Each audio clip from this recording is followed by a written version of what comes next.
स्कन्दमातायै नमः। या देवी सर्वभूतेषु मा स्कन्दमातारूपेण संस्थिता। नमस्तस्यै नमस्तस्यै नमस्तस्यै नमो नमः।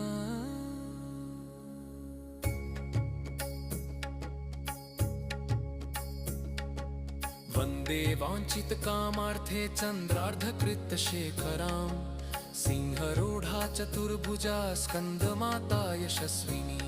धवलवर्णविशुद्धचक्रस्थितो पञ्चमदुर्गा त्रिनेत्राम् अभयपद्मयुग्मकरां दक्षिणौरुपुत्रधरां भजेम्। पटाम्बर